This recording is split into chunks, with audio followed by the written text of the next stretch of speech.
Krishna, everyone. Welcome to the seventh episode of Pariprashna, a podcast series where we share ancient wisdom for modern people.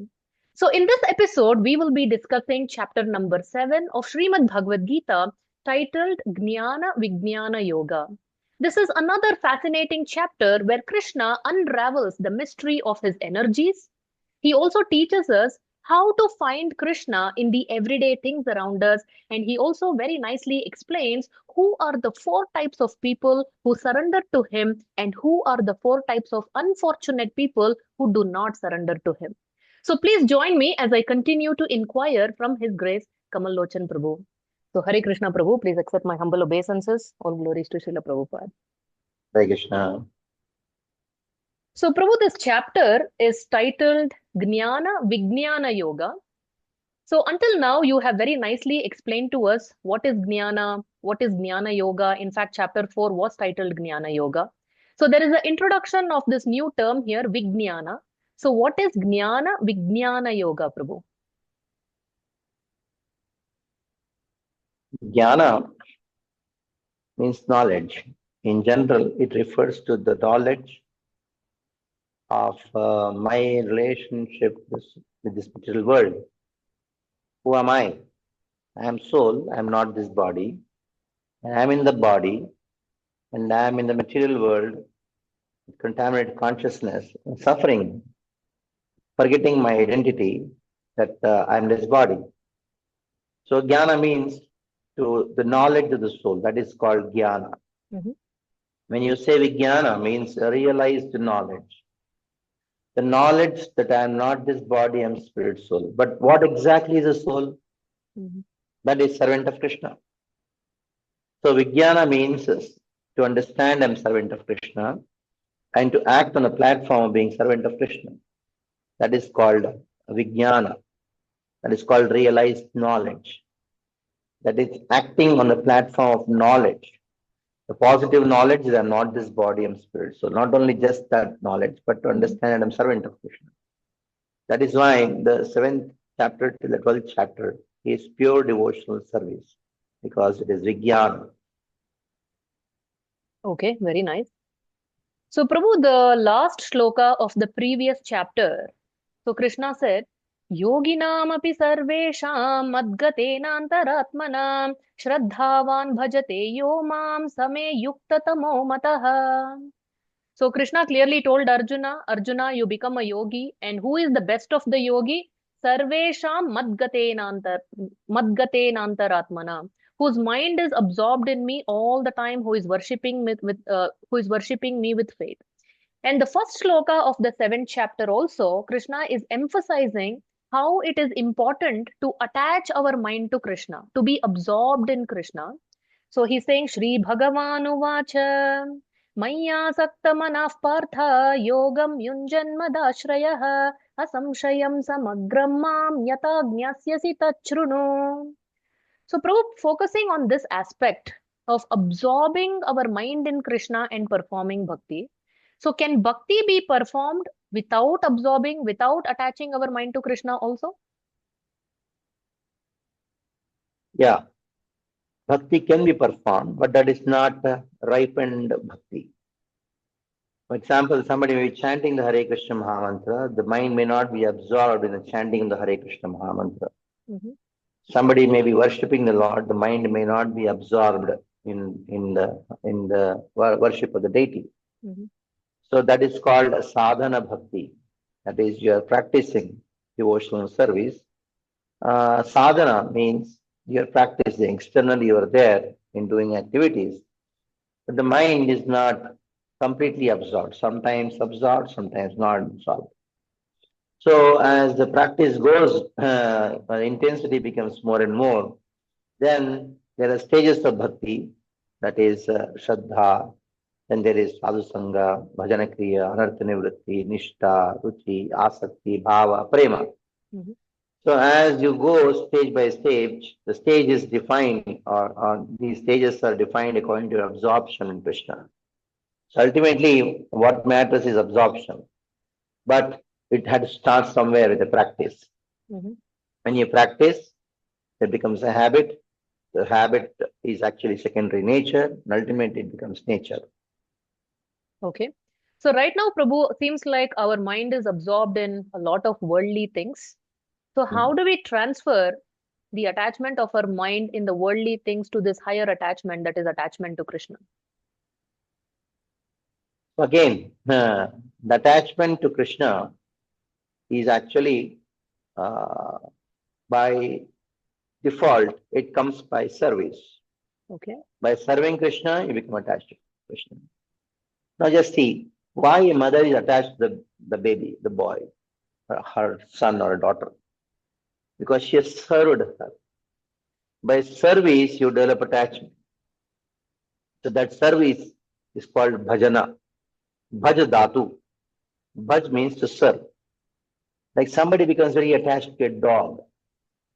They cannot live without the dog because they served the dog. The mother who has not served the child will not develop attachment to the child. Mm. Hmm. In the same way, anywhere, by service, attachment develops. That is a simple philosophy. Why wife is attached to the husband? Because she serves the husband. Mhm. Whomever you serve, naturally the development attachment develops. And to the extent attachment develops, to that extent, service also increases. In this way, both are complementing each other. You cannot have service without love, and you cannot have love without service. Mm. Like a small boy comes to the mother and says, "Oh, mommy, बहुत भूख लगी है. I'm very hungry." Mhm. The mother says, "Beta, I love you." So then the son says, "I'm hungry." The mother says, I love you. He's not going to eat your love. If you really love, you have to go and cook. That's called service. So service increases one's love, and the love increases one's service. In this way, both complement each and goes on. Okay. Is it possible to develop attachment for Krishna while simultaneously maintaining material attachment? See, attachment, it is like that. If a wife tells the husband, is it possible that I can love you simultaneously, I can love another man? Mhm. If she says, not always, but once in a while, is it okay? Okay. Like you go to office every day. You have one day holiday, isn't it? Mhm. Sunday is your holiday. So I love you 6 days a week. One day you give me holiday so that I can love somebody else and come. Mhm. No, it is not possible. So in the same way, you can only have affection for Krishna because he is your real husband.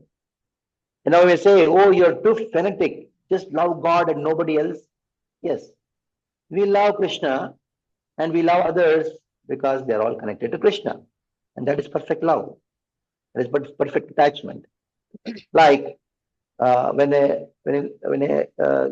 young girl gets married, and she loves the husband, and and whoever is connected to the husband's parents, his friends, she loves them all through her husband, in connection with her husband.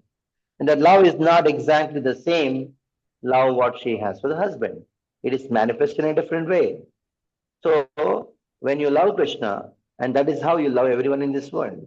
If Mhm. you try to love many people in this world, forgetting Krishna, then that becomes vibhatsa. That is lands up in divorce, that lands up in so many different complications in relationships. So if you really want to have affection for everyone in this world, you should see who is that person who connects you to everyone. That one person who connects you to everyone is Krishna. So when you love Krishna, naturally you love everyone in this Mhm. world. So, Prabhu, repeatedly you are emphasizing on the importance of having love for Krishna. You also very nicely talked about the interconnection between love and service, how both feed on each other. So, how can we develop or increase our love for Krishna? Simple. Sadhana and seva. There are two things. Sadhana means to chant Hare Krishna Mahamantra, to read Bhagavad Gita, the Bhagavatam, to hear and chant. And seva means that you do whatever you like to do for Krishna. That is called seva. Somebody likes to cook for Krishna, and offer to Krishna. So that is why sadhana and seva, these are the two distinct aspects in developing love for Krishna. Okay. So, Prabhu, doing seva, yes, very important. But what is the quickest way of going from mindless devotion to mindful devotion? How can we intensify? Because Bhagavatam also says, Tivrena Bhakti Yogena, intensify your devotional practices. So, what are some ways of expediting to go from mindless devotion to mindful devotion? Yeah. Now, these are two words in English, mindless and mindful. Mhm. Let us take it's a process. See, if somebody is doing something, there is some aspect of mind in it. It's not there at all. Because the person is chanting. Because at least he thought I should chant. That is why he's chanting. It's a process of engrossing our mind in practices of devotional service. Mhm. So it is not black and white, it is percentage. Uh, is mindful or mindless? It is not like that. So, how much, what percentage, to what degree is he engrossed or she engrossed, that is important. Mhm. That happens over a period of time, and that also depends on his or her intensity in associating with those who are practicing more intensely and more dedicatedly. Mhm. Sangat sanjayate kamaha. When you associate with those who have particular kind of intensity to serve Krishna, then you also develop the desire. Ultimately, it is a desire. When you say intensity, it is a desire. Mhm. So the desire is contagious. So by associating with such devotees who have intense desire, you also get that desire. Like for example, you are peaceful in your house. All of a sudden, your friend calls up and says, "Oh, I went to a movie. Say, how was it?" And that person goes on describing how the movie was and how it is so wonderful. What do? You will also develop a desire to see the movie Mhm. because you heard from a person who had a desire to see the movie and described about the movie. As simple as that. Then you also would like to watch the movie. Anything in this world is because any desires we have, it is all because of association. Mhm. You have an intense association with those who have severe intensity in serving Krishna, and you will also develop the same kind of intense desire. Okay, okay. So Prabhu, Krishna here is talking about Shrunu, hearing. So what is the role of hearing in our spiritual growth? So that is how everything begins, hearing. Mhm. And actually, Srila Prabhupada, he mentions that when somebody leaves the body, Mhm. gradually one after the other organs go on failing. And the last organ which fails is the ear. And that is the only sensory organ which never closes. It is always open. Mhm. Close your eyes, close your nose also. Tongue is there inside. But ear is always open. So it is Shravanam by hearing. Any awareness, the best form of awareness is hearing. So to be aware of Krishna, to become Krishna conscious, hearing is the first and the foremost process. Because when you hear, there is a great impact on our consciousness. Hearing is the best process. So what should we hear about, Prabhu? Very simple. Tat Shunu, what Krishna is telling, Tat Shunu, you hear from me. So you should hear what Krishna has spoken and you should hear what is spoken about Krishna. Simple. There are only two subject matters to hear. Hear what Krishna has spoken Mhm. and hear what is spoken about Krishna. So Bhagavad Gita is by Krishna Mhm. and Bhagavatam is about Krishna. Mhm. So hear Bhagavad Gita and Bhagavatam. That's fine. Now, if we just go to any of the online platforms, especially on a platform like YouTube, and you just say Bhagavad Gita, Bhagavatam, there are so many speakers speaking so many things about Bhagavad Gita, Bhagavatam. So although the subject is Bhagavad Gita or Bhagavatam, there are so many different people, different interpretations, different followers. So who do we hear from? We just have to hear from His Divine Grace A.C. Bhaktivedanta Swami Srila Prabhupada Mhm, for two reasons. Number one, he comes in the parampara mhm, and he is connected to the Brahma Madhva Gaudiya Sampradaya. Number two, because he is the most effective preacher of Bhagavad Gita, undoubtedly. mm, Because in spite of so many people speaking the Bhagavad Gita, is him who has influenced the most in the aspect of practicing Bhagavad Gita. Because at the end of Bhagavad Gita, Krishna clearly says, Sarvadharman Parityajya Mamekam Sharanam Bhaja. Now tell me, after hearing which Gita people have surrendered to Krishna in a large quantity, mm, large numbers, it is Srimad Bhagavad Gita as it is. Krishna says the Gita Rahasya in the 18th chapter. Manmanava Madbhakto Madhyaji Mam Namaskuru, become my devotee. You pay obeisances to me. mhm, Now count. How many people have paid obeisances to Krishna? How many people have become devotees of Krishna after reading other versions of the Bhagavad Gita? At least I'm talking about the contemporary, right. in the past 100 years, English Mhm, versions. So it is hardly anyone. So it is Srila Prabhupada's Bhagavad Gita which transforms people's heart. The reason is that he has described the Bhagavad Gita in a language that a modern educated person, man or woman, can hear, can read and understand.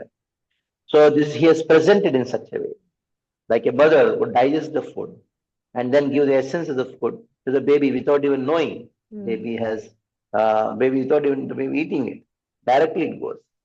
So Srila Prabhupada, like a mother, he has digested all the Acharya's commentaries and he has realized it and he's fed us through the Bhagavad Gita as it is.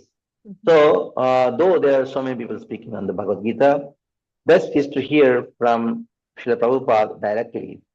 And those who are coming in the line of Srila Prabhupada, and then who has read the commentaries of Srila Prabhupada, mhm, and they are presenting it, you can hear from them.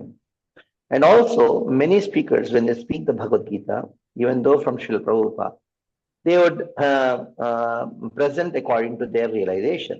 mhm, So it is best to hear from that person who actually presents Bhagavad Gita as it is, which means there is one subject in Bhagavad Gita that is Bhakti to Krishna. mm, Adyecha, Madhyecha, Antyecha, Sarvatra Hare Giyate.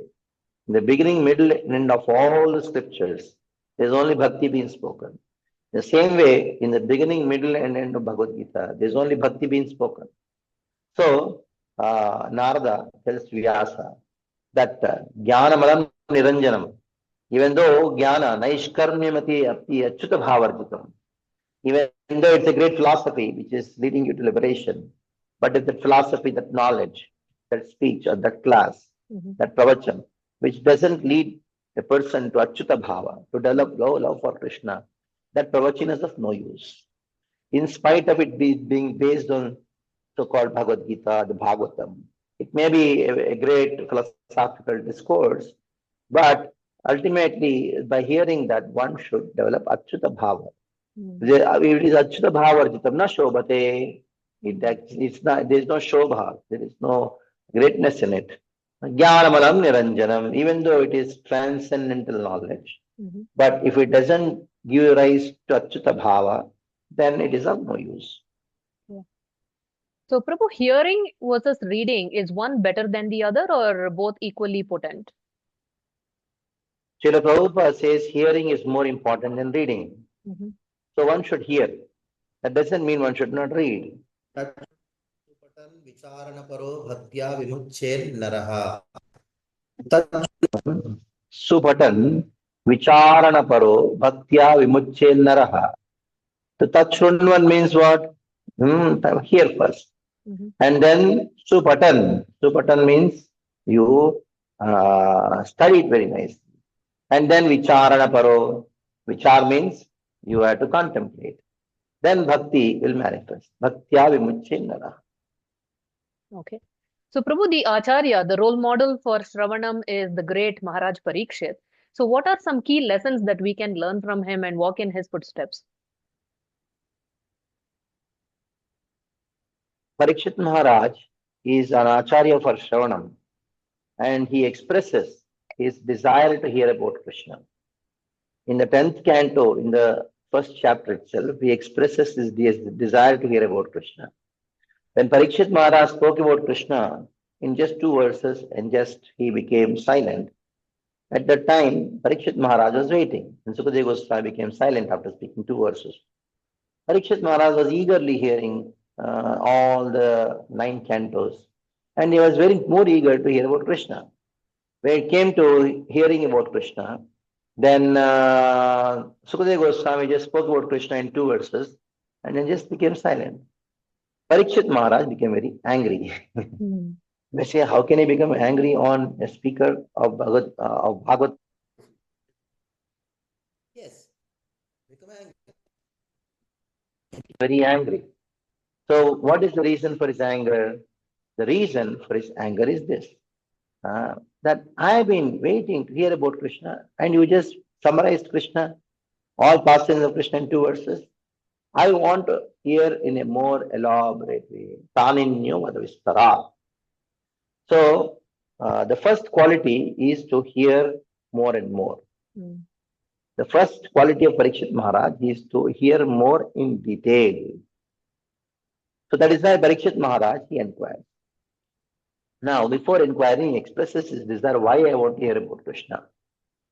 Now, when Parikshit Maharaj speaks few verses, the first verse he says, why I want to hear about Krishna is Nivritti Tarshi Rupagiyamana Bhavoshatat Chotra Manovirama Kauttama Gunanuvadat Puman Virajyat Ina Pashuknath.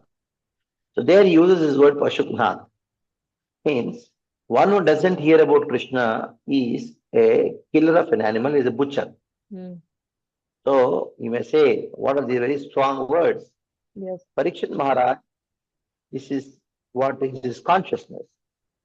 He has a realization and he wants to give that realization to all of us that if you don't hear about Krishna, if you are not desperate to hear about Krishna, then you are a butcher. Not only just a butcher, Pashudnath also refers to a person who kills his own soul. Hmm. Or Atmahano Jana, Eketa Atmahano Jana, means one who commits suicide. So Parikshit Maharaj, he felt that if I don't hear about Krishna, it is better I die. What is the use? Hmm. So hearing about Krishna is synonymous to life. Hmm. If the only purpose of living is to hear about Krishna, if you're not hearing about Krishna, then better die. What is the use? Better commit suicide. Hmm. So that is the lesson we learn from Parikshit Maharaj, that we live to hear. That's all. There is no other purpose of life other than to hear about Krishna. Hmm. And then, how does he express his desire to hear about Krishna? By asking questions. So he went on asking questions about Krishna. First, he asked about Balaram, then he asked about birth of Krishna in Mathura, then he asked about the Gokul pastimes, then he asked about Krishna's Vrindavan pastimes, then he asked about Mathura pastimes, killing Kamsa, etc. Then he asked about Krishna's Dwaraka pastimes. Then he said, Etat Anyatya Shravyam me. I have asked you about Krishna, but up to you now, you speak to me what all I have asked at the same time which I have not asked about Krishna. Wonderful. Because Krishna is unlimited and Krishna Katha is also unlimited. The Bhagavad Gita is also unlimited. Hmm. So I cannot just limit Krishna with some few questions. So whatever I ask, that is a priority. And whatever I have not asked also, that will also speak. Hmm. And ultimately, till Parikshit Maharaj, when he asked this question, Sukadeva Goswami did not speak. At the time, Parikshit Maharaj thought, maybe Sukadeva Goswami is thinking that I should go and drink some water and eat some food because I have not taken food and I not drunk water for past 3 days and 3 nights, the fourth day morning in the Bhagavad Saptah going on. So then, Parikshit Maharaj tells, Nai sadhu dusrahakshanmam tektodame bhadayet. Na bhadayet. Neither thirst nor hunger is troubling me. Hmm. Because Pibantam Tamukambojam Putam Harikatamrutam. I am drinking Harikatha from your mouth. That is why I am not influenced by the thirst and hunger of this world. The last point we hear, understand, or learn from Parikshit Maharaj is that hearing is the only sustenance of one's life. So this is the ultimate lesson we learn from Parikshit Maharaj. Amazing, Prabhu. Very systematically you explained. So, Prabhu, what does it mean to hear with faith? Hear with faith. For that we should know what is faith. Shraddha Shabde Vishwasa Kore Sudra Nishchay Krishna Bhakti Koilen Sarva Karma Krita Hoy. So if I do Krishna Bhakti, then everything is done. That is called faith. Like what is the meaning of faith? When wife says, wife has faith in husband, that means that if my husband is there, he'll take care of me in all sense. That is called faith. Doubt means what? Maybe I don't know how long he's going to take care of me. That's called doubt. Very simple. So that means faith means Krishna Bhakti Koilen Sarva Karma Krita Hoy. If I have heard Bhagavad Gita today, my day is done. One who makes us hear about Krishna, he has or she has made my day. My day is done. Other in the whole day, something happens, well and good, doesn't happen, well and good, no problem. Because the day is over for me. Other thing is only just to the sake of passing the time, all other activities. So one activity is hearing about Krishna. If I am able to hear Bhagavad Gita every day, read every day Bhagavad Gita, the Bhagavatam, then my day is done because I am living for that. And any other activity is only a time pass. That's all. So, Prabhu, what is the significance of hearing in becoming a good speaker? See, good speaker means first we should know what we should speak. Who is a speaker? Speaker is one who speaks Bhagavad Gita and Bhagavatam is a speaker. And those who don't speak Bhagavad Gita and Bhagavatam, they are actually a frog. The frog goes on, sound makes. Now tell me, which is a good frog or which is a bad frog? Hey, this frog is a good speaker. That frog is not such a good speaker. Frog is a frog. So we are not interested in becoming good speakers. We are interested in becoming devotees of Krishna. So when you become a devotee of Krishna, so when you speak only Bhagavad Gita and Bhagavatam, it doesn't matter what kind of speaker you are. So automatically Krishna is pleased with it. So speaking skill is a skill, it's not a value. So automatically comes out. If you see, it is openly I'm telling, Srila Prabhupada is a good speaker or not. From a materialistic point of view, there are thousands of people who are better speakers, they're more eloquent than him. Sometimes his English pronunciation is not as perfect as the Englishman would do. Even the Sanskrit verses, sometimes the Bengali accent comes there. But he is the topmost speaker because he speaks about Krishna.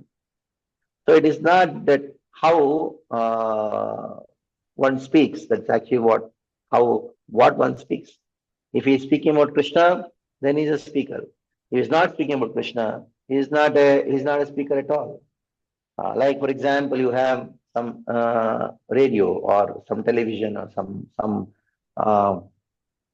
speaker which is making some noise. Now it asks me which noise is better. So there are some music concerts, Western and so many different. They are not singing about Krishna, but not they're all noise only. It is not music. It is music. It is going to make people sick about it. So it doesn't matter whether it is a good speaker or a bad speaker. Speak about Krishna, then you are good. Then you are transcendental. So then gradually Krishna, he empowers a person to required empowerment is given to that person to speak about Krishna. Because you are speaking about Krishna, it is Krishna's duty to make you speak nicely. Because if you don't speak nicely about Krishna, then Krishna becomes it is Krishna's loss. So Krishna gives the intelligence and Krishna gives the ability to speak, because he is Vagisha yasya vadane, Lakshmi yasya vakshasi, and Nisyaste hridaya samvit tam narsimham aham bhage. Mhm. So, on Narsimha's vadane, on the mouth of Narsimha, Saraswati is there, Vagisha. Mhm. So Saraswati, when she sees that somebody is speaking about Krishna, then she becomes very happy and would like that person to speak better about Krishna. Mhm. So subject matter Krishna is more important than you speak, and gradually over a period of time, Krishna willing, he gives the potency to speak. To take for my example, Mhm. before joining ISKCON, I had never spoken anything in a microphone, but he made me speak. Initially, when I used to give classes in Hindi in Mira Road, people used to come not to hear to my Bhagavad Gita classes, but to take pleasure in my Hindi. The Hindi was so wonderful that there was no distinction between the lingas, karta hai, karti hai, jati hai. I used to say Krishna ata hai, Krishna aya tha. Uh, so it was like that. When just imagine a South Indian speaks Hindi, how horrible it is. Now, after a few years, maybe after it took for time, Mhm. 10 years or so, then I became a Bhagavad Kathakar, and people appreciate, oh, what Hindi you have. Who gave that? It is Krishna who gave that knowledge. Forget about that. Even Telugu. I lost touch with Telugu language in 1990 itself, in one sense. After that, I never spoke Telugu. Once in 6 months or so. But it was 2017. I was in uh, in Tirupati.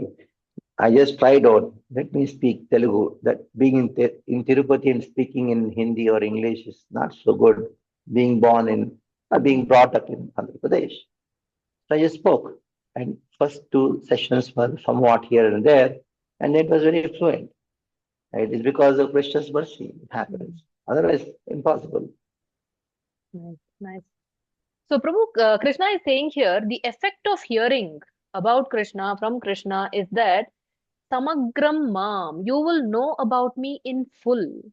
So, and in the purport, Prabhupada is explaining about the Bhagwan realization, the Paramatma realization, the Brahman realization. So, if you can please help us understand, understanding Krishna in full versus understanding Krishna partially. So understanding Krishna is a subject matter.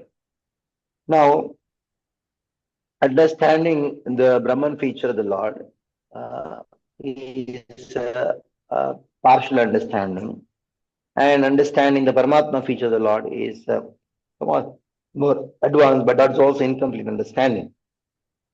And understanding Bhagavan is a complete understanding. Now we should know, even though you say complete understanding, it is not complete understanding. Mm. Because Krishna is unlimited. So being unlimited, and there cannot be any complete understanding of Krishna as Bhagavan, even as Paramatma, even as Brahman. So now it is complete, more complete, and most complete. Mhm. All the three are complete only. Brahman is also unlimited, Paramatma is also unlimited, Krishna is also unlimited. When we say from Krishna's point of view, Mhm. the Brahman aspect of that is his potency aspect, Mhm. that is limited from Krishna's point. The Paramatma feature is his partial manifestation. So it is not from our side, it is from Krishna's side. That is his energy, number two, his partial manifestation, and his complete manifestation. So now, when the devotees see Brahman, when they see Brahman as the bodily effulgence of Krishna, and that is the perfect understanding of Brahman. Mm. When you see Paramatma as the partial manifestation of Krishna, localized manifestation of Krishna in everybody's heart, that is a perfect understanding of Paramatma. So when you see Brahman and Paramatma, features of Krishna, independent of Krishna, problem comes. Mm. That is the problem. The problem is not with Brahman, because Brahman, Paramatma, Bhagavan, they are one, they are absolute truth. But when you see Brahman without being in connection with Krishna, they say, oh, the Brahman is the ultimate, and this is, and Krishna has nothing to do with that. If you don't see it as the body effulgence of Krishna, then you are in a problem. When you see Paramatma independent of Krishna, then the problem is. Like you see only sunshine, but you don't see sunshine is coming from sun, then the problem comes. If you see Paramatma independent, and then see that Paramatma not as a partial manifestation of Krishna, then you become a yogi or a jnani. That Bhakta is completely conscious of Brahman, Paramatma, and Bhagavan, because he knows his Bhagavan Krishna is a stratum for Brahman, as told by Krishna in the 14th chapter. Brahmanoi pratishtaham amritasya cha avyasya cha shashvatasya dharmasya sukasya kandikasya cha. Paramatma is also partial manifestation of Krishna, because the devotee knows that Krishna himself told in the Bhagavad Gita, Sarvasya chaham hridisannivishtaha tasmati jnana. Paramatma chapta dehesmin purushaparaha. I am there as Paramatma in everybody's heart. Upadrashta namanta avarta. I am that Upadrashta. Paramatma chapta dehesmin purushaparaha. Like that. Okay. So, Prabhu, in the next verse, Krishna is saying, Jnanam teham sa vijnanam idam vakshyamya sheshatah yajñatva neha bhuyonya jñatavyam avashishyate. I'll read the translation, Prabhu, and I'll ask the question. I shall now declare unto you in full this knowledge, both phenomenal and noumenal, by knowing which there shall remain nothing further to be known. So, Prabhu, these two terms are really new, phenomenal and noumenal. So, what does Krishna mean when he says, I'll give you this knowledge, both phenomenal and noumenal? Jnanam teham savijnanamidam vakshyami asheshataha. Yadgyatva nahya bhuhyonya jnatavyam avashishyate. Yadgyatva, after knowing which, nothing else remains to be known. Nothing else remains to be known means what? I have spoken everything, whatever you have to know. Whatever has to be known, everything I have spoken to you. So what is that thing? Jnanam teham savijnanam. Jnanam, as I have described to you. What is the meaning of jnanam? The understanding of that I am not this body, I am spirit soul. That is called jnana. Vijnana means what? To understand that I am servant of Krishna. That is called Vijnana. So once you know this, then everything is known.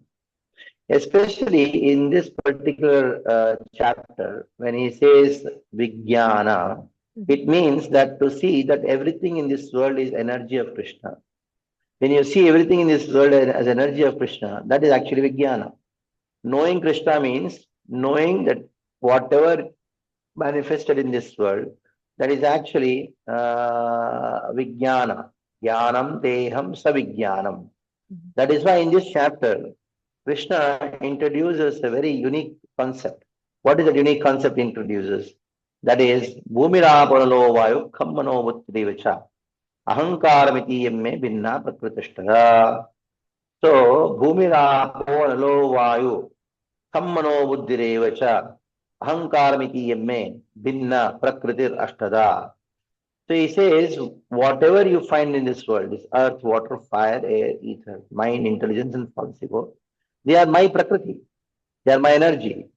And to know that the living entity is also my energy. So what kind of energy? What kind of energy? That is spiritual energy. So Krishna is having two kinds of energy. That is the spiritual energy and the material energy. So this knowledge is called Jnana. Understanding the living entity is the spirit energy of Krishna, Antaranga Shakti. Within Antaranga Shakti, Tadastha Shakti. Now, the external energy, that is Bahiranga Shakti, is material world, that is called Jnana. And what is the meaning of Vijnana? Vijnana means when the living entity starts serving Krishna, so Krishna starts revealing his knowledge about himself, the sweetness of his form, that is Swarupa. And that is called the Vijnana. Vijnana, knowledge of the sweetness of Krishna, knowledge of the powers of Krishna, personal form of Krishna is called Vijnana. So this Vijnana is realized when a living entity starts serving Krishna, and he starts bhajan of Krishna. So in this way, we know that Jnana, Jnanam Teham Savijnanam. So Vijnana also refers to the process by which the living entity can realize the sweetness of Krishna, the transcendent nature of Krishna. So that is how everything is being spoken in this main chapter. Okay. So, Prabhu, when Krishna says, here I'm giving you everything that you need to know, there will be no avashishyate, nothing further to be known and all that. Now, what about other holy books like Bible, Quran, Torah? So, has Krishna there also given everything, or is it partial knowledge there and something more remains to be known? Yeah, I have not read Bible, Quran, or Torah, so I am not a person to comment on that. But generally, if at all there is any knowledge in this world, any other book, that must be having some aspect of Veda spoken there in a particular way. So all knowledge, when I say knowledge, proper knowledge, perfect knowledge, whichever is manifest anywhere in any part of the world, that comes from Veda. If at all there is any ignorance in this world, it is nothing but the misunderstanding of Veda. That's all. So if there's some knowledge in those scriptures, it is all nothing but improper understanding of Veda. There's some ignorance somewhere, anywhere. That is all misunderstanding of Veda. Okay. Krishna manifests his Veda in Shabda Brahman.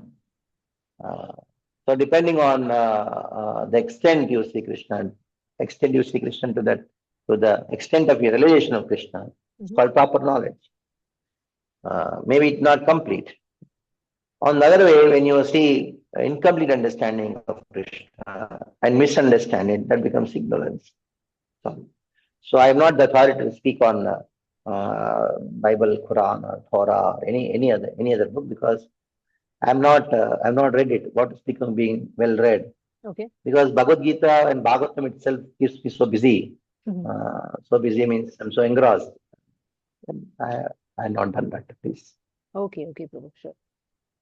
So, Prabhu, in the next verse, Manushyanam sahasreshu kaschid yatati siddhaye yatataamapi siddhanam kaschin mam vetti tatvatah.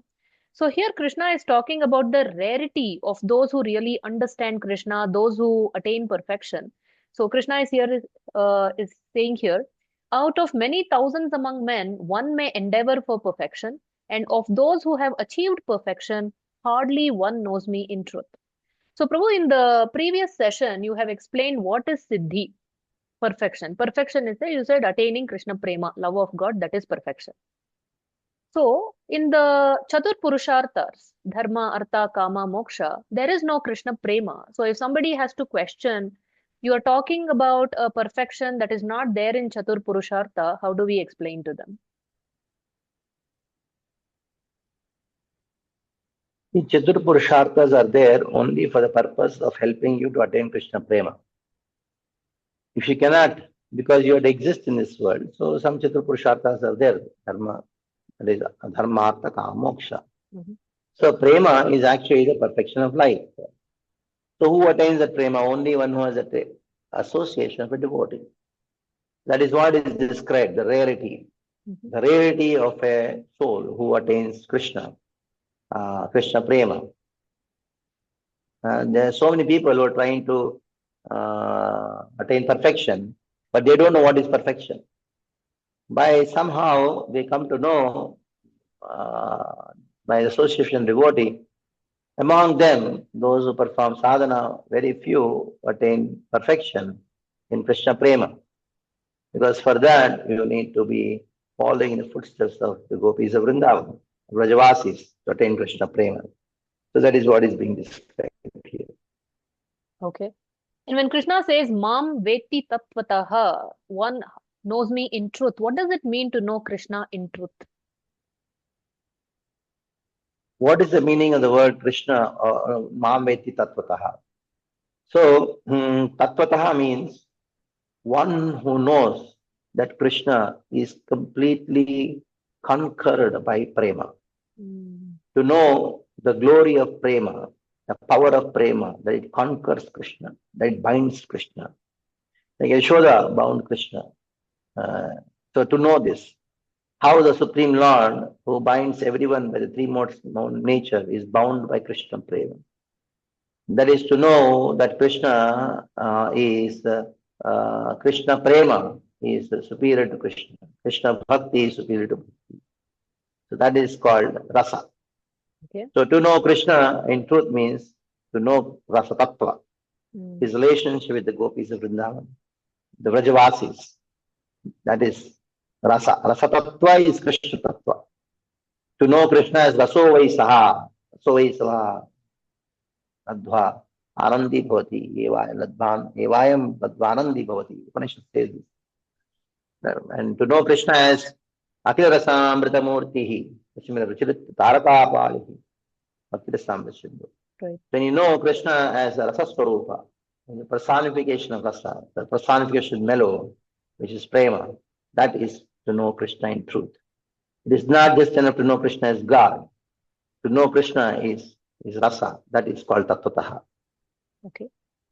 And Prabhu, what is the role of anugraha, grace, mercy in achieving this perfection? Because we always say cost less mercy, cost less mercy.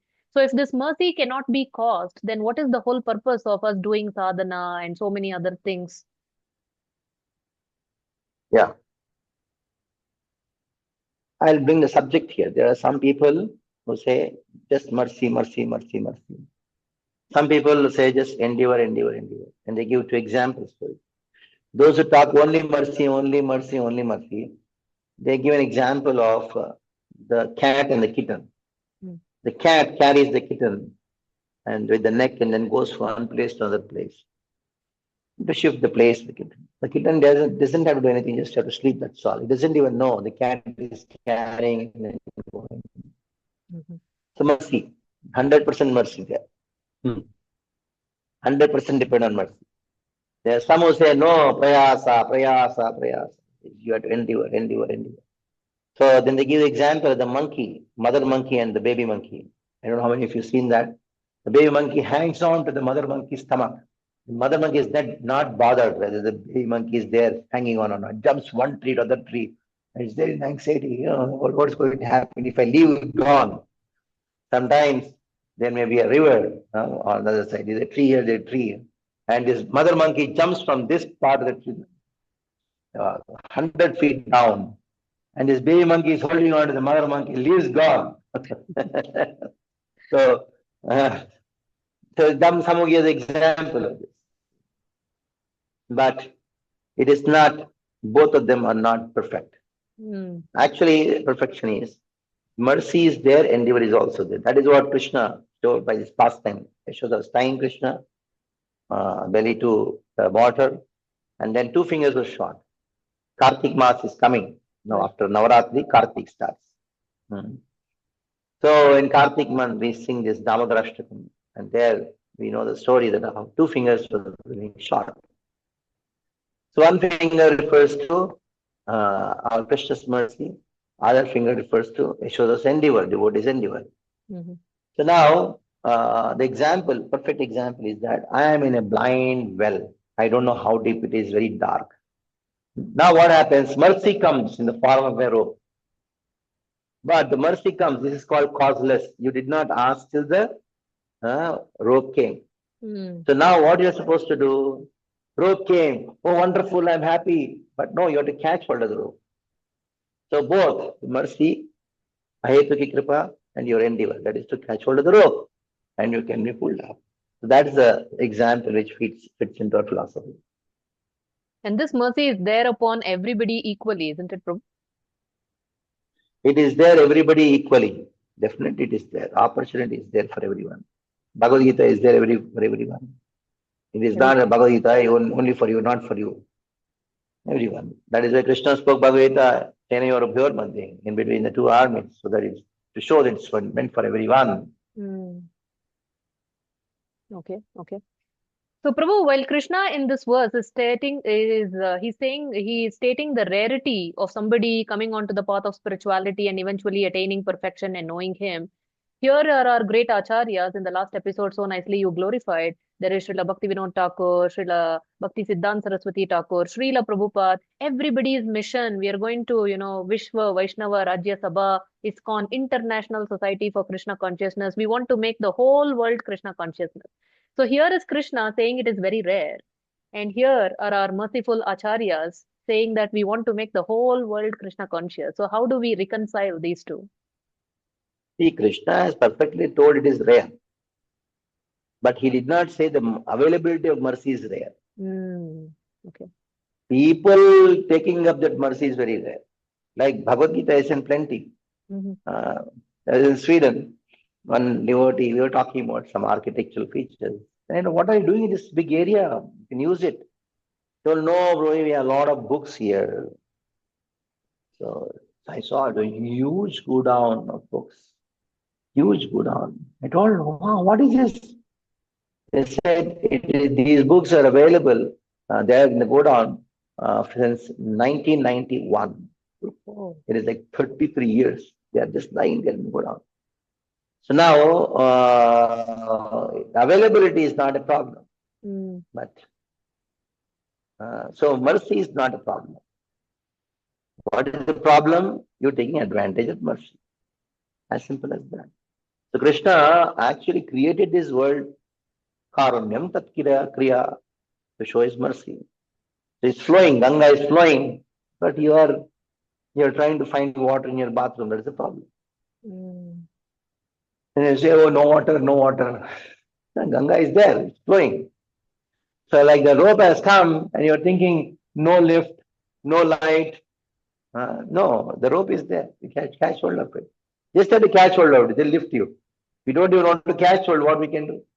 Prabhupada said, just catch hold of my dhoti, make a cross over the ocean of existence. We don't catch, then what we can do? Yeah. So, Prabhu, based on this verse, is it fair enough to say that spiritualists, devotees will always be in the minority in comparison to materialists or non-devotees? This in a jail, who will be in minority, who will be in majority? People who Actually, want to criminals escape. will be in people who are criminals will be in majority. Definitely in majority. So that doesn't make the police not try to change the mind of the criminal just because they are majority. So just because criminals are in majority, those who are not devotees are majority. Devotees would not stop preaching Krishna consciousness because they preach Krishna consciousness. They ask them to take up Krishna consciousness because of two reasons. They know if they take it up, they can give up their demoniac mentality, criminal mentality. We say, how can you compare this world to be a jail and you say those who are not devotees of Krishna, they're criminals? Yeah, it is a perfect comparison. It is not that, okay, there's some kind of comparison. It's a perfect comparison. Who is the criminal? One who doesn't obey the laws of the land. That is called a criminal. So this whole land, whole earth belongs to Krishna. And Krishna has given some laws, the Bhagavad Gita and the Bhagavatam. If you don't follow the law, you're a criminal. We say, no, I'm a very good person. You're a good criminal. That's the problem. So just because you're good, that doesn't mean you're a criminal. There's many people who are in the jail who are very good, but they're criminals. So it is not good, bad, ugly. If you're a criminal, you're not a criminal. When you obey the laws of Krishna, then you are not a criminal. Even though you're not a very good person, but still you're not a criminal. So there may be some bad person who are not a criminal. So the point is, you're a criminal or not a criminal. So you're a criminal when you don't obey Krishna's laws because he created this world. The fact, he created this world. And he has set up the rules how to live in this world in the Bhagavad Gita and the Bhagavatam. You study Bhagavad Gita and Bhagavatam, and you are not. The percentage is not the problem. The problem is that you have to reach. And number two, the devotees, they just cannot see the suffering of the criminals. So out of compassion, they go out, reach out. Even though Krishna, he would not reach out, the devotees would reach out. Krishna told, Yethamam prapadyante tamsya bhajami. You put one step towards me, I'll put one step towards you. You put 10 steps towards me, I'll put 10 steps towards you. When you go 10 steps away from me, I'll also go 10 steps away from you. The devotee has not told that. So even though the criminals, they would not hear about Krishna, they run away from Krishna. Devotees run behind them and then give Krishna consciousness to them. So it is not the question of minority, majority. Even though they are majority, the criminals, the minority, they would like to give Krishna consciousness to them. Nice. So, Prabhu, the next two verses, you have already touched upon this earlier in this episode where you talked about the material and spiritual energy of Krishna, inferior and superior energy. Just a couple of questions related to the material energy. Bhumirapo nalo vayuhu kammano buddhirevacha ahankara iti yamme bhinna prakritirashtadha. Why is Krishna saying this is my separated energy? Why is it bhinna? Very simple. This is my kurta and my hand also. But there is a difference between that. I can take the kurta and hang it outside. But I cannot take the hand and hang it outside. So in the same way, Krishna has two energies. Material energy, which is external to him, and internal energy, which is his own spiritual energy. Okay. So to classify that, he uses the word external, bhinna. Bhinna is, in English, that is what you can use, external. But actually, if you go to the word bhinna, it refers to chayeva shakti, chaya shakti. It is the shadow potency of Krishna. Okay. Krishna has chit shakti, internal potency. That is when it is complete manifestation of the internal potency of Krishna is chit shakti. Partial manifestation of internal potency of Krishna is Jiva Shakti, that is living in a Devi. And the shadow manifestation of Krishna's internal potency is the Bahiranga Shakti or the Bhinna Prakriti, and the external energy. So now, actually, it is all one Shakti. Parasya Shakti Vividheva Shruyate. But complete manifestation, partial manifestation, and shadow manifestation. So, though when you're walking, you have a shadow. The shadow is though one with you, at the same time different from you. So in the same way, this Bhinna Shakti, which is external potency, that is known as, in this verse, it is known as Para, Apareyam, Mitastvanyam Prakritim Vidyame Param. So Apareya, this Apara Shakti. This Apara Shakti is also Krishna's potency, but it is shadow potency of Krishna. Okay. So in this way, shadow is you at the same time, not you. The same with this world is also Krishna at the same time, not Krishna. So out of these 8 elements, 5 are gross and 3 are subtle. How does this gross and subtle element interact with each other? Oh, that's a Sankhya part of the question. It's physics. The gross and subtle connection, when you use the word connection, the connections are by Vayu. The connection in this world is by air. My hand is connected to this body, this feet, shoulder and all. You may say mechanical means here. You have bones, you have flesh, you have muscles, you have blood, nerves. The movement is not because of these things. The movement is because of the airs. Our body and the whole world is actually a pneumatic machine. Very difficult for the modern science to understand. I'll give you a small example. Paralysis happens. He's not a lift hand. Why? He's not able to lift. The same muscle is there, the same blood is there, same nerve is there. You may say something in the brain, the scientists are also completely confused about it. Movement doesn't happen. Why? Because there's a vata problem. Vata is a mixture of vayu and vayu and ether, earth, water, fire, air and ether combined to become vayu, vata in Ayurveda. So the whole connections in the body are by vata. So the ahankara, buddhi, the antakaranas are connected to the gross elements by vayu.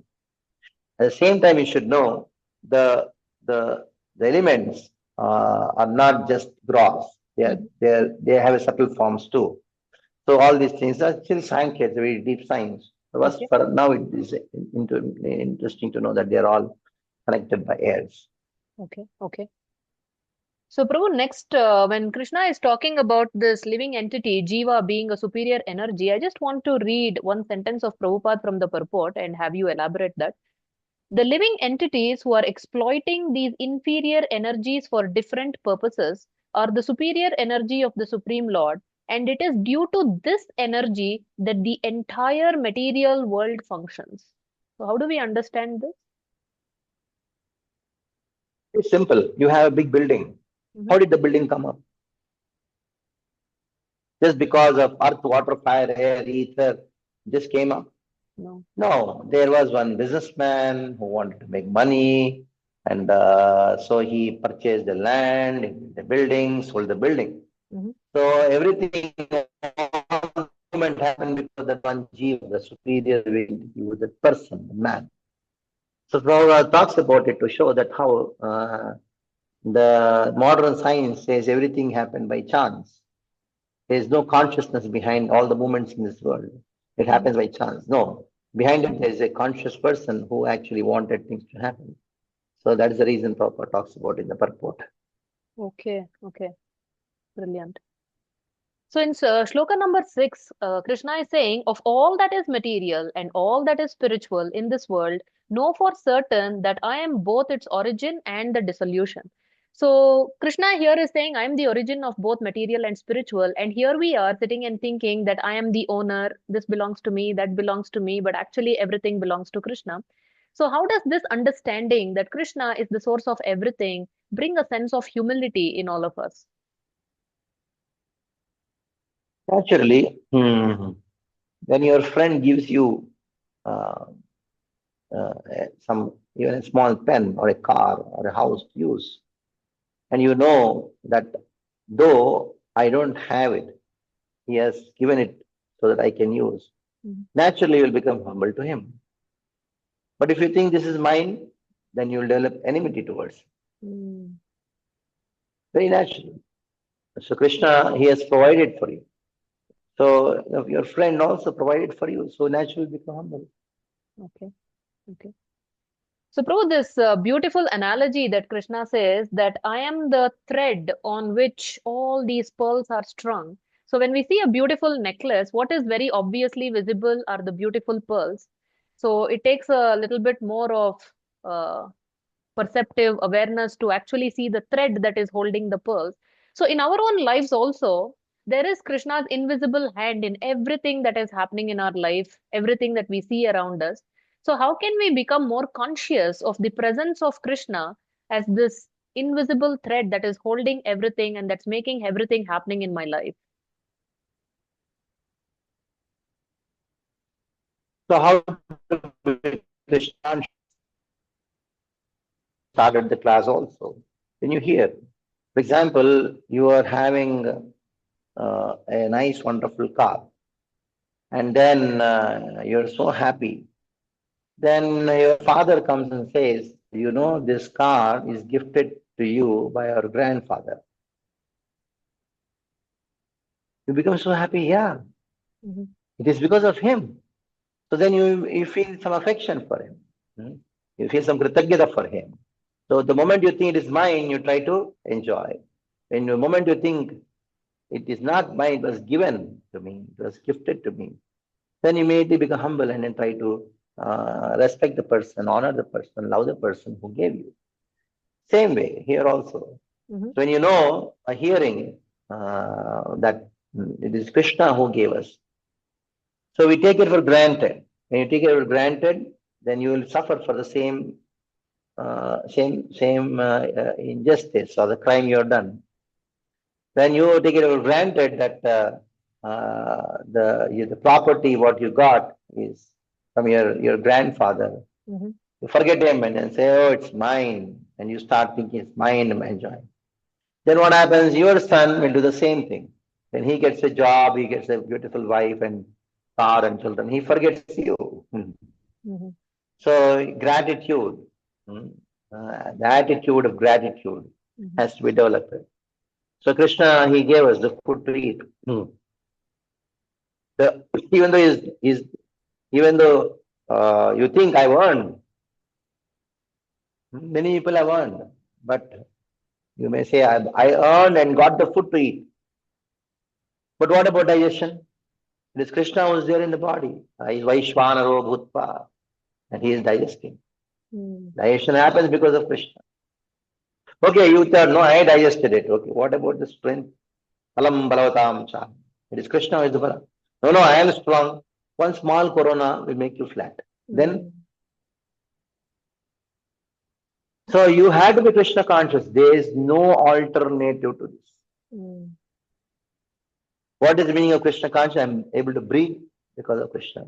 I am able to eat because of Krishna. I am able to walk because of Krishna. I am able to speak because of Krishna. This is called Krishna conscious. Okay. So, Prabhu, here I would like to take an audience question in relation to what Krishna is saying here. Matta parataram nanyat. There is no truth superior to me. So, our fifth episode, Pariprashna, there is this wonderful devotee called Prahladananda Prabhu who lives in Las Vegas. He was my Bhakti Shastri classmate also, very, very nice devotee. So, he messaged me and said he happened to be listening to our Pariprashna episode along with somebody else, another person. So, that person is not actually a ISKCON follower, they are the followers of Swami Narayan. So, this friend of his was questioning the authenticity of the knowledge that we are discussing here in the episodes of Pariprashna. So, if you could please, there may be people like that from different backgrounds who are skeptical about what is being shared here. Okay, it is a very nice question that you asked this juncture. Now, unfortunately, Swaminarayan, those who say we are following Swaminarayan, they are not following Swaminarayan. We are following Swaminarayan. Because Swaminarayan is Sahajananda Swami. He has wrote one book called Sikshapatri, which compulsory every day the followers of Sahajananda Swami should read. So the followers of Sahajananda Swami, whom themselves called as we are Swaminarayan, in the Sikshapatri, Sahajananda Swami clearly told, we are followers of Ramanujacharya. Our philosophy is Vishishtadvaita Siddhanta. I request all my followers to read Bhagavad Gita, read the 5th canto and 10th canto of Bhagavatam. How many of them do that? How many of them know even the spelling of Ramanuja? Who is he? Many, they are from Gujarat, have no idea of Ramanuja.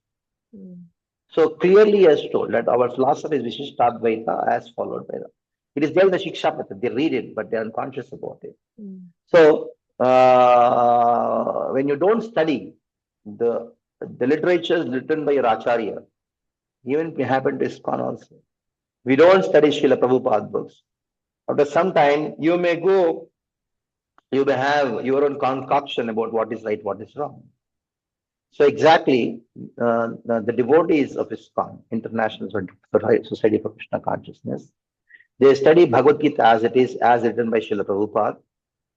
And Srila Prabhupada bases his commentary on Srila Baladev Vidyabhushan Prabhu's commentary. Srila Baladev Vidyabhushan Prabhu's commentary is based on Ramanuja's commentary in Bhagavad Gita. And I can tell with authority about it because I have done.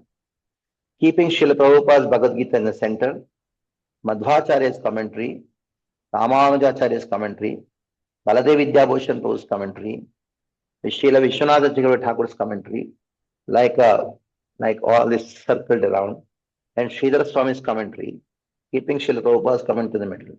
I had done an analytical study of it, and I saw it is directly Srila Prabhupada quotes what Baladev Vidyabhushan Prabhu quotes, and Srila Baladev Vidyabhushan quotes what Ramanuja quotes.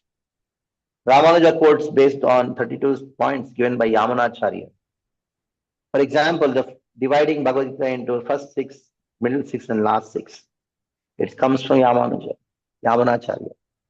So I request the devotee to please read Bhagavad Gita as it is and then accept it, because that is how you can please Sahajananda Swami, who is a great Vaishnava, who has made the entire Gujarat. He had a great desire the entire Gujarat should take up Vaishnavism, and has a great respect for, and he says we are followers of even Pushti Margis, Vallabhacharya. So it is not a separate sampradaya. Swami Narayan is not a separate sampradaya, at least according to Sahajananda Swami. So you made a separate sect out of it. No, worship Radha Krishna, because that is the deity worshipped by Sahajananda Swami. In the very first verse he says, I am Vrindavan Vihari. For him, I pay my obeisances to him. And then I start my writing on the Shastri for my disciples. If you don't worship Radha Krishna, and if you don't chant Hare Krishna Mahamantra, read Bhagavad Gita and the Bhagavatam, you cannot be calling yourself as a follower of Sahajananda Swami. Okay. So there we go, Prahladananda Prabhu. Hope that satisfies you and hope that helps you. Please make sure that this friend of yours watches this. So thank you so much. I know you're one of the very first devotees. As soon as the episode goes up, you will watch it and reply back, and you will share with everybody. So thank you so much, Prabhu, and keep continuing this and keep sharing this with others. So Prabhu, moving forward, in the next few verses, Krishna talks about how we can find Krishna in the taste of water, in the light of sun and moon, in the pranava, omkara mantra, in the ability that we see in everybody, in the fragrance, the original fragrance. He is the original fragrance from the earth. So in general, Prabhu, how can we spiritualize our perceptions, sense perceptions, based on these things that Krishna shares here? This is the thread which is going to start here is going to go all the way up to the 11th chapter. What is the thread? To see Krishna in matter. To see matter as Krishna's energy. That is a thread which starts here. There's actually Vibhuti Yoga starting, as a seed. The new concept, Krishna starts here, as I already told in the previous question. What is the new concept? The concept is this, that is, whatever you see in this world is nothing but my energy. How to be Krishna conscious when you go out to the temple? That is the subject matter. When you're in the temple, you're having darshan of Radha, Krishna, worship, devotees, Gita, Bhagavatam, holy name, Kirtan. The moment you go out, you see your car. So when you see your car, what you have to see it as? It is Krishna's energy. When you drink water, what do you see as Krishna's energy? So you may say, Maya is outside the temple. So I don't want to go outside the temple. I want to be in the central temple, to be Krishna conscious. No, it's not like that. The Maya is in your consciousness. It is not in the world. So what is that Maya? Ritekartham pratyetna pratyechatmani tam vidhyadatmano Maya. Thabhasu tatatmaha. To see something distinct from Krishna, that is called Maya. To see something separate from Krishna, that is called Maya. So Maya is in your conception, in your drishtikon, in your attitude. So when you change your attitude, change your vision to see everything in connection with Krishna, as energy of Krishna, then there is no Maya. So once Srila Prabhupada asked his disciples to take bath in the ocean. It was in Vishakhapatnam. After some time, Srila Prabhupada came to the temple hall and he saw, they were staying in Gaudiyam at that time. Then he saw one devotee was sitting and chanting. Then Srila Prabhupada asked him, why did you not go to take bath? Said, Prabhupada, the ocean, bath, swimming is all Maya. It's all Maya. Then Srila Prabhupada said that, what is there above the ocean? Sun. Have you read the Bhagavad Gita? Yes, Prabhupada. He told that, yes, what is sun? Sun, Krishna is sun. Where he says that, I am the effulgence coming from sun. So if you think this verse, then you can be Krishna conscious even by looking at the sun. And then Rasoabs, what is water? What is the taste of water? Krishna is the taste of water. So when you're drinking water, you can think that I'm actually drinking Krishna. Krishna is the taste in water. So when you're able to see Krishna even in water, that is how you can be Krishna conscious, even dealing with matter. Okay. So, Prabhu, connecting to this, you just now talked about what is Maya. And here is Krishna saying in the 14th verse, Daivi hyesha gunamayi mama maya duratyaya mam eva ye prapadyante mayam etam tarantite. So he's saying this Maya is actually Daivi, she's divine. So how is Maya divine? Anything connected to Krishna is divine. Anything connected with Krishna is divine. So, Daiviyesha Gunamayi Maya. What kind of Maya is this? Gunamayi Maya. So, there is Nirgunamayi Maya. That is internal potency. Gunamayi Maya is external potency. So, this external potency is the chaya or the potency or the shadow potency of the internal potency of the Lord. So, because the shadow is also as good as internal potency, that is why it is called divine.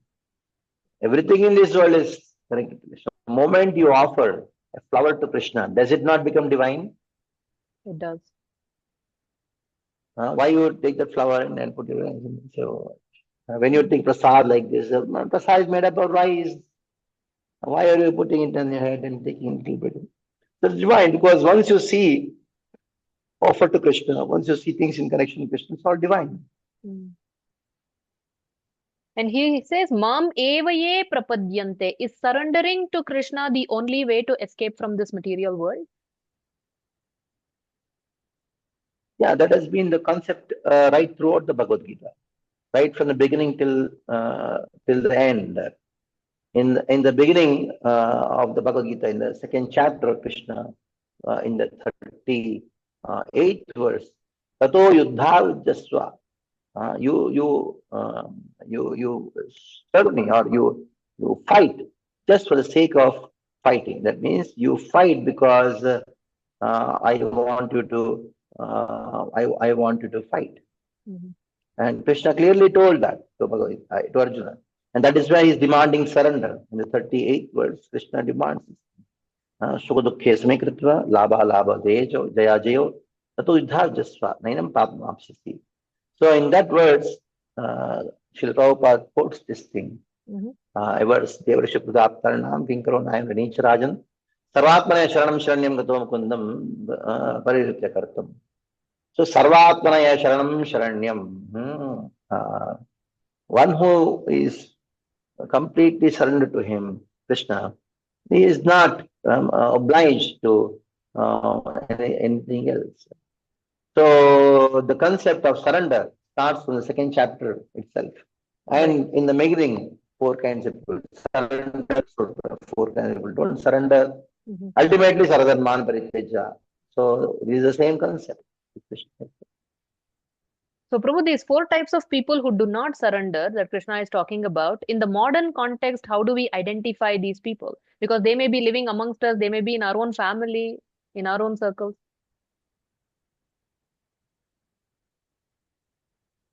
So the four kinds of people who do not surrender to Krishna, they are very simple in number. Who are they? What is the word which talks about them? Namam Dushkrita Muda, Prapadyante Naradhama, Maya Pauratajnana, Asuram Bhavam Ashvataha. Number one, Mudha. Mudha means fools. Namam Dushkrita. Four kinds of Dushkrita. First one is Mudha. Then Namam Dushkrita Muda Prapadyante Naradhama. Second, Maya Aparatajnana. And then Asuram Bhavam Ashita. So let us talk about these four kinds of people in a nutshell. So Mudha, who are they? Gross materialistic people who think that my goal of life is to enjoy. I just work hard and enjoy. So now I'll worship and then try to enjoy. That's the goal of life. Namam Dashrutam Udhan Prapadyante Naradhama. So who are these people who are Naradhama? So those who are too grossly affected by material nature to such an extent, they do all kinds of sinful activities so that they can enjoy. Then you have Maya Apartagya. So they think they are very knowledgeable, but their knowledge is stolen by Maya. That is, those who are followers of Sankhya. They say no God. And then they say the purpose is to attain liberation. So let's do some Ashtanga yoga practice to that day achieve liberation. But you don't require God for it. You don't require any transcendental person called God to create the world. So in this way, there are different kinds of philosophies. Maya, Aparvajnana. So this is how these are the four kinds of people who don't surrender to Krishna. One of the gross materialistic person, that is a fool, Mudha, and Naradhama, they do sinful activities. Maya, Aparatagnyana, those who think philosophy, create a conquer different philosophies. They may be scholars, they may be doing tapasya also, but they are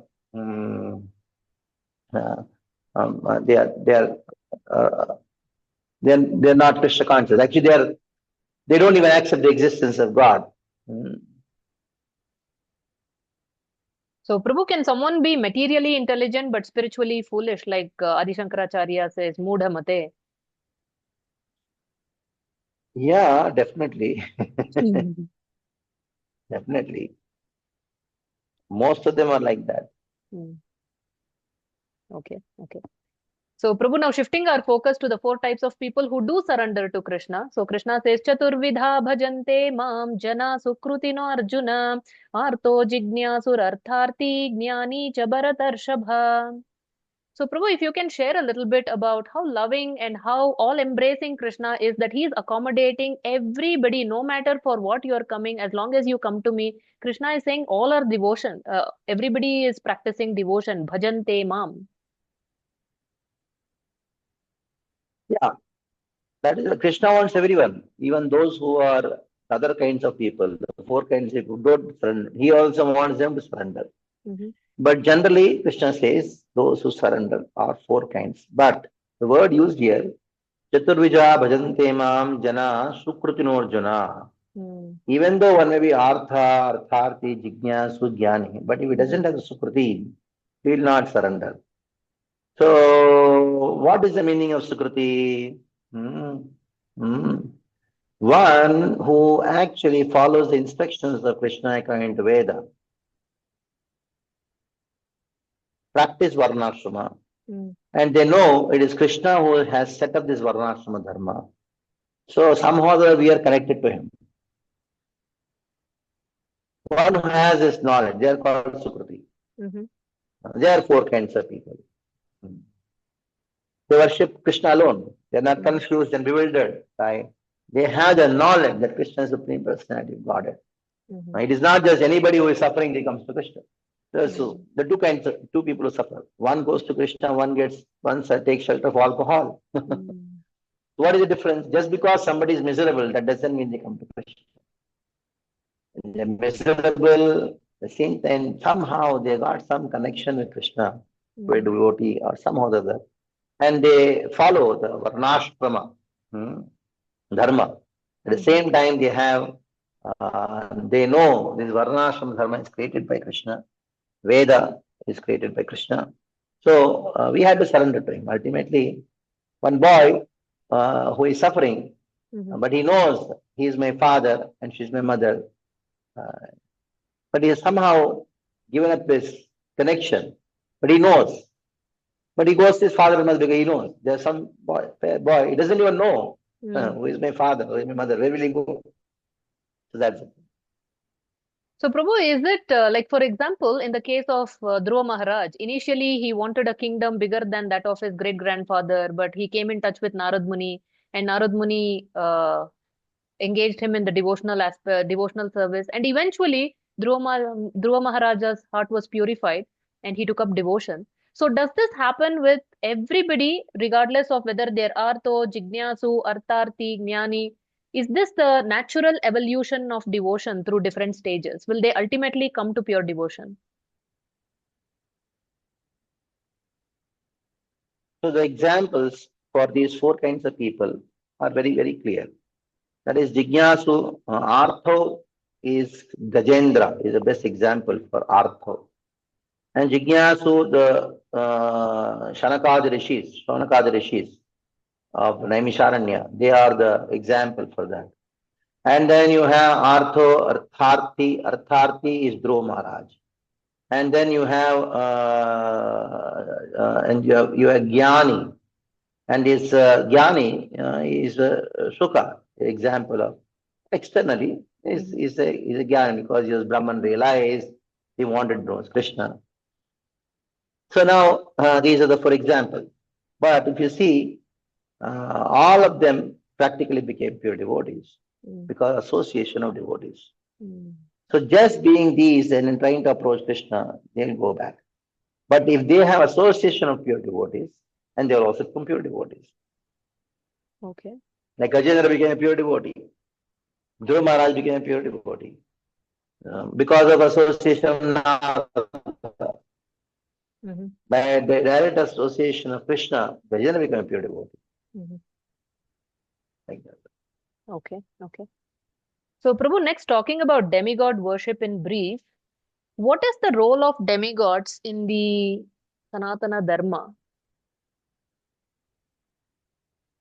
Oh, they have a great role to play because they are keeping Krishna free to do his pastimes. That's the role which they are serving Krishna in administrating different affairs of this world.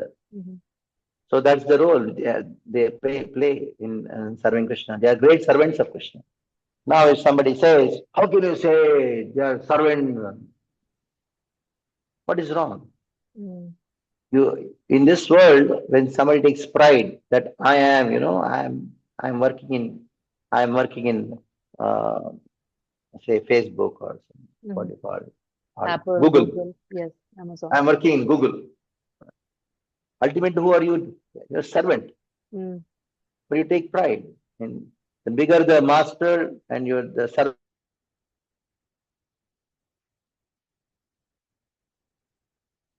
Prabhu, you're not audible, Prabhu. Can you hear me?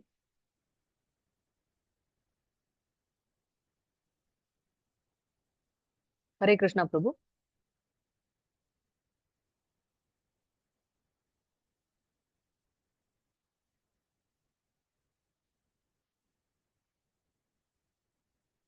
Hare Krishna, Prabhu. Can you hear me, Prabhu?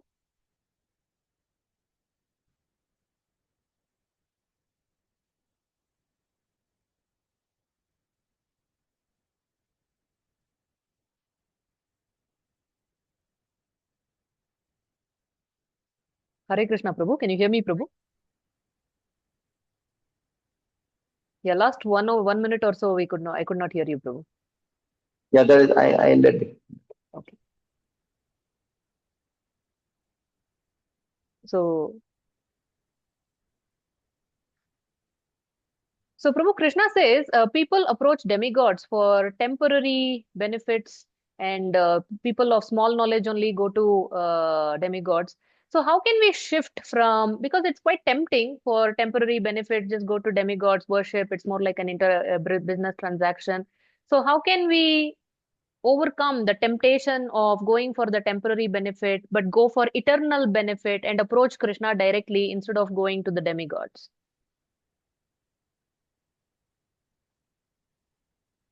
The temptation is because of you hearing from somebody who's tempted for something else. You're very peaceful in your house and you're chanting and you're just peaceful, very relaxed and happy too, satisfied too. All of a sudden you see an advertisement in the TV or in the mobile. Mhm. Then you're tempted. Then you're tempted. Oh, I want it, I want it, I want it. So if you are hearing from a devotee of the Lord, Bhagavad Gita, then you will be tempted to attain Krishna. Mm. So on the due course of being tempted to attain Krishna, for example, you are tempted to get something other than Krishna.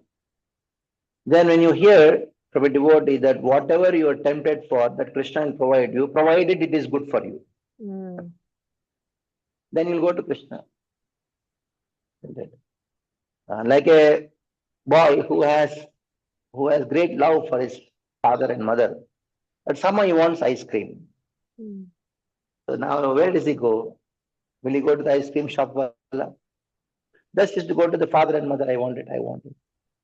And the father would give, the mother would give. Then they say, okay, let him take it, so that he'll be happy and then he'll serve us. But if the boy had some sickness, even though he wants, the parents would not give him. Mm. But if he has the money and then go to the shopkeeper and says, I want it, the shopkeeper is not bothered whether the boy, Mm. whether he's sick or not. He's only interested in the money. Demigods are like that. So even though they give only when it's in your karma. They can only change the pace of your karma, and turn back, that's all. They just cannot change your karma. If it is not in your karma, it's not that all the demigods would give to everyone who worships them. Mm. So when you say that Krishna is such a loving God, go to the supreme, I mean, go just like you go to the father and mother, just go directly to Krishna. And that same Krishna here is saying, I am in everyone's heart as the super soul.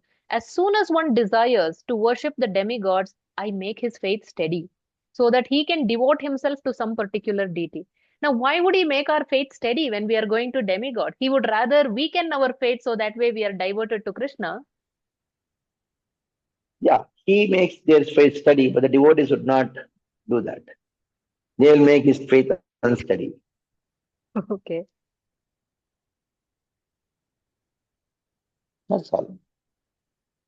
Okay. Okay. That is to say, Krishna says, I will not interfere by, I will not force. Mm. Is the indirectly of saying that. Want to Mm. go, what I can do. Mm. So, Prabhu, moving on to the 27th shloka, where Krishna is talking about this dual aspects of Ichcha and Dvesha. Ichcha Dvesha Samuttena Dvandva Mohena Bharata Sarva Bhutani Sammoham Sarge Yanti Parantapa. So, what is this nature of duality, Prabhu? Ichcha and Dvesha, that we are born into delusion. This world is full of duality, Ichcha and Dvesha. Mhm.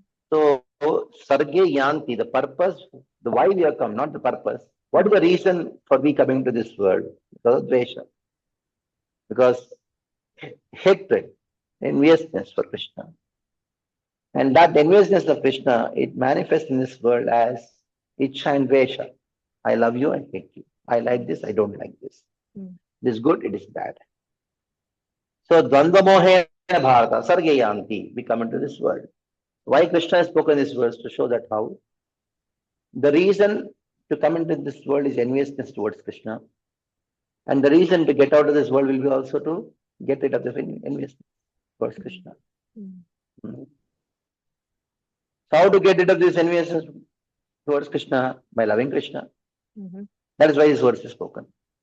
Okay. Okay. So, Prabhu, this last verse of this chapter, Krishna is suddenly introducing quite a few technical terms here. Sadi bhutadi daivam mam sadi yajnam cha ye viduhu prayanakale cha mam te viduryukta chetasaha. So, why is he talking about these terms here, and what is the connection between this verse and the next upcoming chapter, Prabhu? So prayana kale mam vidur. So now next chapter is eighth chapter, that is Akshara Brahma Yoga, Taraka Brahma Yoga, Mhm. where Krishna is talking about constant meditation on himself. Kavim Purana Manishashitaram Anoraniyamsham anusmaredyaha. So, anusmara, constant thinking of Krishna. Mhm. So, he is introducing the 8th chapter here. That is, how to constantly think about the personal features of Krishna. His Kavi, Puranam, Anushashitanam. Now, thinking of Krishna by seeing the objects of this world, that is 7th chapter. Mhm. But thinking about Krishna by seeing the personal qualities of Krishna, that is 8th chapter. That is how it's connected. Okay, okay, beautiful, very nice. So thank you very much, Prabhu. Yet another enlightening session. There is so much light that you have shared on so many of these verses. So let's do Brahmastra now, Prabhu. So today again, it's going to be a little different. I want to especially thank you because of you, the way you quote shlokas. Of course, Prabhupada also left, right, and center. He quotes shlokas in his lectures, and I see the same in yours also, which has inspired me. And I've also been trying to learn the shlokas in a more deeper way and memorize them. So today, the Brahmastra is going to be based on this. So I'm going to quote a few shlokas, and I want you to guess from which chapter of Bhagavad Gita these shlokas are coming from. Oh, you're testing my memory. I'll utterly fail. No, I'm 50. If it had been 25 years back, I would have passed it. Maybe even not even 25, but 10, 15 years back, I would have passed it. Mhm. But now old age has affected me. So I am very poor in that. But still, give it a try. Yes, Prabhu. But I have Something a wrong in feel, giving it a try. right, exactly. That's the spirit. But I have a feeling that you're going to come out with flying colors, but let's see who is right. So you ready, Prabhu, for the Brahmastra? Yeah. रागद्वेषविमुक्तैस्तु विषयानिन्द्रियैश्चरन् आत्मवश्यैर्विधेयात्मा प्रसादम् अधिगच्छति. Second chapter. Perfect. Yeah, very nice. Next. यद्यदाचरति श्रेष्ठस्तत्तदेवेतरो जनः स यत्प्रमाणं कुरुते लोकस्तदनुवर्तते. Third chapter. Very nice. Maybe I'll mix it up a You're, little. you're, you're asking in line. Yeah, I know. So that is what I'll mix it up. Yeah, I too thought of the same. Yeah, I'll go somewhere else. इन्द्रियार्थेषु वैराग्यम् अनहङ्कार एव च जन्म मृत्युजरा व्याधि दुःखदोषानुदर्शनम्. 13. Brilliant, very nice. Okay, let's go here. Just one section.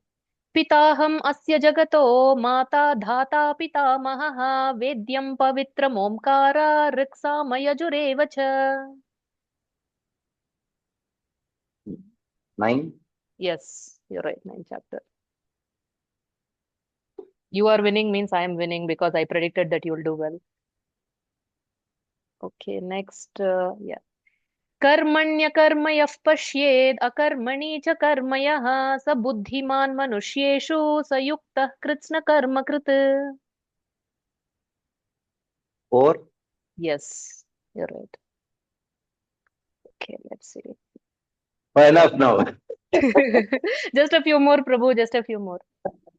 येथु धर्म्यामृतमिदं यतोक्तं पर्युपासते श्रद्दधाना मत्परमा भक्तास्तेतीव मे प्रियाः. 12. Yes, your favorite chapter. Next, okay. तस्मात् सर्वेषु कालेषु मामनुस्मर युध्य च मयि अर्पितमनो बुद्धिर्मामे वैश्यस्य संशयः.